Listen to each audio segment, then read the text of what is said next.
तो आज मैं आपको एक अनोखी रहस्यमय कहानी सुनाऊंगा। अगर आप चैनल पर नए हैं तो अभी सब्सक्राइब कर ले, क्योंकि यह मेरा दूसरा नया चैनल है। तथा कहानी पूरा देखे, अंत में एक अनोखा रहस्य छुपा है। धन्यवाद। तो सुनिए। कालचक्र नामक एक प्राचीन गांव था, जहां समय को बहुत महत्व दिया जाता था। इस गांव में हर व्यक्ति अपने जीवन के 3 हिस्सों पर ध्यान देता था: भूत, अतीत, वर्तमान, आज और भविष्य, आने वाला कल। गांव में दीपावली को त्रिकाल पूजा के रूप में मनाया जाता था, लेकिन गांव के लोग हमेशा तीनों कालों के संतुलन में चूक जाते थे। गांव का सबसे वृद्ध व्यक्ति, अतीत प्रिय, हमेशा अपनी पिछली गलतियों और महानता की कहानियों में डूबा रहता था। वह अपनी सारी ऊर्जा पुराने दिए और पिछली यादों को संवारने में लगाता था।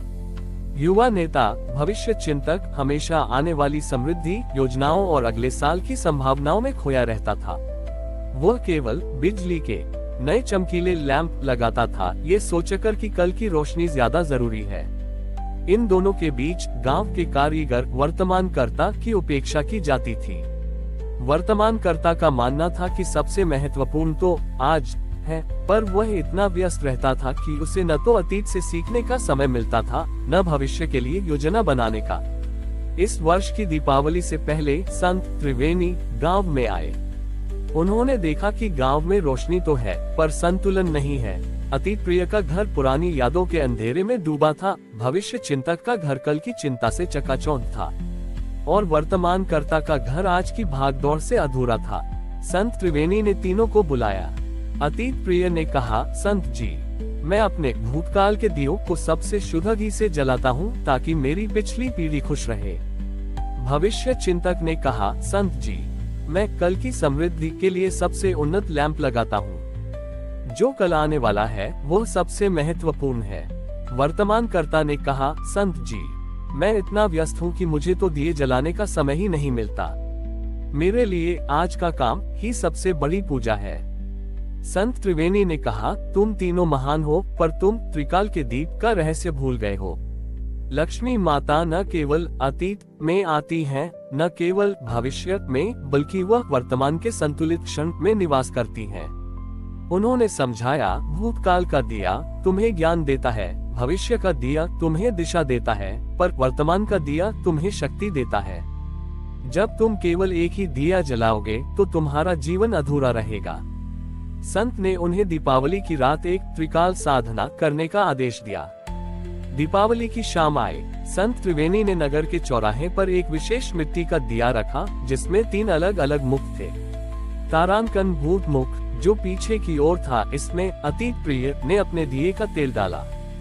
ये तेल पिछली गलतियों से सीख का प्रतीक था।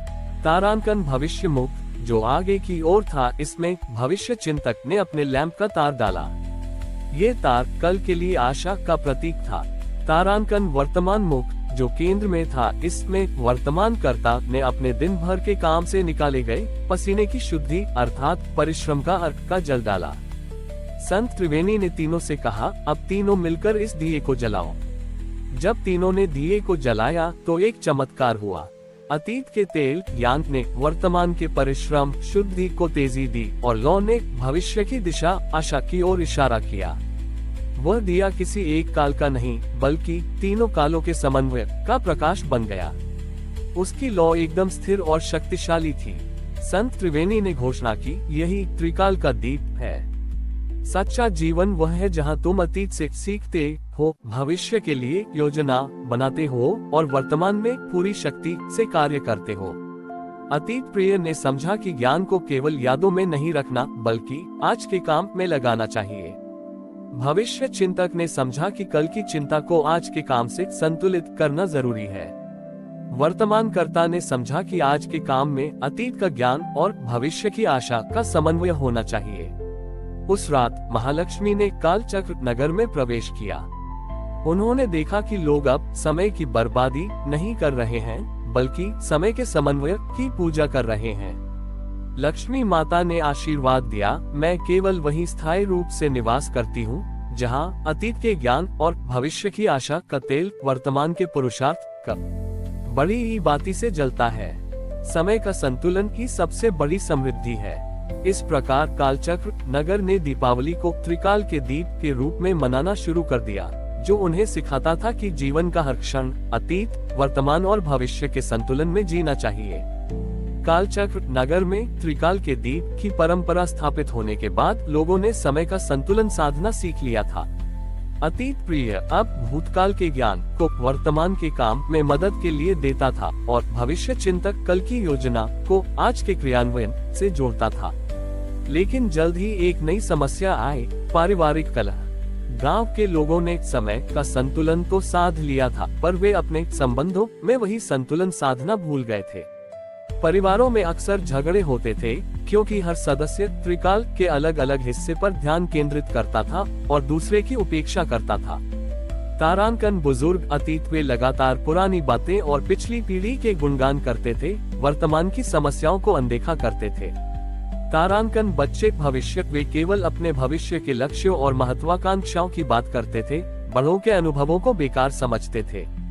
तारांकन माता पिता वर्तमान वे आज के काम और दैनिक भागदौड़ में इतने व्यस्त रहते थे कि न तो बुजुर्गों को समय देते थे, न बच्चों के सपनों को सुनते थे। परिणाम स्वरूप घर तो समृद्ध थे, पर उनमें भावनात्मक अंधेरा छा रहा था। दीपावली से पहले भी घरों में रोशनी तो थी, पर दिलों में दूरियां थीं। युवा बहू करुणा, जो इस पारिवारिक बिखराव से दुखी थी, संत त्रिवेणी के पास पहुंची। उसने कहा, गुरुवर, हमने समय को तो साध लिया, पर हम अपने संबंधों को साधना भूल गए। हम परिवार में 3 अलग अलग काल में जी रहे हैं और कोई एकता नहीं है। ये कैसी दीपावली है जहाँ घर में दिए जल रहे हैं, पर प्रेम का दिया बुझा हुआ है। संत त्रिवेणी ने करुणा की बात ध्यान से सुनी। उन्होंने कहा, पुत्री, तुमने सही कहा। त्रिकाल का दीप तभी पूर्ण होता है जब उसका प्रकाश संबंधों की त्रिवेणी में उतरे। प्रेम ही वह तेल है जो त्रिकाल के तीनों मुखों को एक साथ जलाता है। उन्होंने समझाया, परिवार का अतीत बुजुर्ग हैं, जिनका सम्मान जरूरी है, भविष्य बच्चे हैं, जिनकी आशा को पोषित करना जरूरी है, और वर्तमान माता पिता हैं, जिनका परिश्रम स्वीकार करना जरूरी है। जब तीनों एक दूसरे के काल का सम्मान करेंगे, तभी घर में सच्चा प्रकाश आएगा। संत ने करुणा को दीपावली के लिए एक नया त्रिकाल प्रसाद बनाने का आदेश दिया। दीपावली की सुबह करुणा ने तीनों कालों के समन्वय से एक विशेष प्रसाद तैयार किया। तारांकन भूतकाल का स्वाद बुजुर्गों के लिए उसने एक ऐसी पारंपरिक मिठाई बनाई जिसकी रेसिपी दादी नानी से ली थी।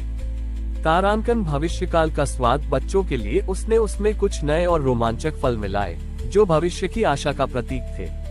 तारांकन वर्तमान काल का स्वाद माता पिता के लिए उसने इसे जल्दी तैयार होने वाले और पोषक तत्वों से भरपूर अनाज से बनाया, जो आज के परिश्रम का प्रतीक था। दीपावली की शाम को त्रिकाल के दीप की पूजा के बाद करुणा ने पूरे नगर के परिवारों से कहा कि वे अपने अपने घरों में इस त्रिकाल प्रसाद को बांटें। उसने घोषणा की, आज कोई भी सदस्य अकेले प्रसाद नहीं खाएगा। बेटा दादी को वह हिस्सा खिलाएगा जो भविष्य की आशा है। दादी माता पिता को वह हिस्सा खिलाएंगी जो अतीत का अनुभव है, और माता पिता बच्चों को वह हिस्सा खिलाएंगे जो आज का परिश्रम है। जब परिवारों ने एक दूसरे को दूसरे के काल का प्रसाद खिलाया तो एक अद्भुत भावुक क्षण आया। बुजुर्गों ने पहली बार महसूस किया कि उनके अनुभव को वर्तमान में उपयोग किया जा रहा है और भविष्य के बच्चों द्वारा सराहा जा रहा है। बच्चों ने पहली बार समझा कि उनका भविष्य उनके माता पिता के आज के परिश्रम और बुजुर्गों के अतीत के ज्ञान पर टिका है। माता पिता ने पहली बार अपनी भागदौड़ से अलग होकर अपने बच्चों के सपने और बुजुर्गों के आशीर्वाद को महसूस किया। उस रात घरों में केवल दिए ही नहीं जल रहे थे, बल्कि रिश्तों का दिया जल उठा था।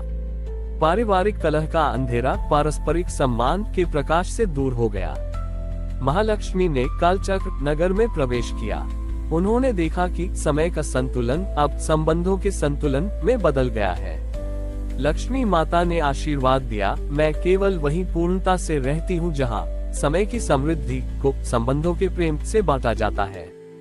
जिस घर में बुजुर्गों का अतीत बच्चों के भविष्य को वर्तमान के परिश्रम से पोषित करता है, वहीं सच्चा और स्थायी प्रकाश होता है। इस प्रकार कालचक्र नगर ने सीखा कि दीपावली केवल समय की नहीं, बल्कि परिवार के तीनों कालों के प्रेम और सम्मान की पूजा है। हमारी और भी आध्यात्मिक एवं अनोखी कहानियाँ देखने के लिए हमारे चैनल पर जाएं तथा धार्मिक एवं पौराणिक अनोखी कहानियाँ हमारे चैनल पर है। कृपया जाके देखें तथा हमारे चैनल को सब्सक्राइब करके रखें और वीडियो लाइक जरूर करें। धन्यवाद।